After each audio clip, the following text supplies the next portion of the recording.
নমস্কার, sports on স্ক্রিনে সকলকে স্বাগত। এই মুহূর্তে আমরা রয়েছি নৈহাটি স্টেডিয়ামে। এই মাঠেই মোহামেডান মুখোমুখি হচ্ছিল সুরুচির সঙ্গে, যেখানে সুরুচির সঙ্গে বিরুদ্ধে 1-2 গোলে পিছিয়ে ছিল মোহামেডান, কিন্তু প্রথমার্ধের পর আর খেলাই চালু করা গেল না। প্রচণ্ড বৃষ্টির কারণে মাঠের একাধিক জায়গায় জল জমে যায়। দ্বিতীয়ার্ধে যদিও বৃষ্টি থামার পর রেফারিরা মাঠে আসেন, মাঠ পর্যবেক্ষণ করেন, কিন্তু কোনোরকমভাবেই ম্যাচ চলার মতো পরিস্থিতি ছিল না মাঠের।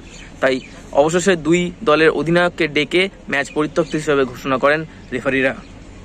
এ প্রসঙ্গে কি বলছেন ম্যাচ কমিশনার, চলুন শুনে নেওয়া যাক। মোহামেডান সুরুচি মুখোমুখি হয়েছিল, সেই ম্যাচটা প্রবল বৃষ্টির কারণে পরিত্যক্ত ঘোষণা হতো। ঠিক আজকে ম্যাচ কমিশনার হিসেবে তুমি ছিলে, একটু যদি পুরো বিষয়টা বলো আপাতত কীভাবে কী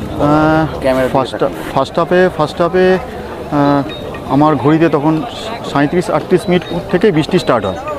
তারপরে 3টে সাইড মানে আফটার ইন্টারভেল ওয়াটার লগিং হয়ে যায়, যার ফলে এখনও তো জল তো নামছে না, সেটা আপনারা ক্যামেরাতেও দেখতে পেয়েছেন।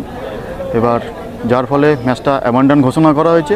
এবার পরবর্তী ডিসিশন ম্যাচটা রিপ্লে হবে কি ম্যাচটা কী রেজাল্ট হবে সেটা আইএফএ শৃঙ্খলা রক্ষা কমিটি কিংবা আইএফএ যারা সিএফএল কমিটি যারা আছে তারা ডিসাইড করবে।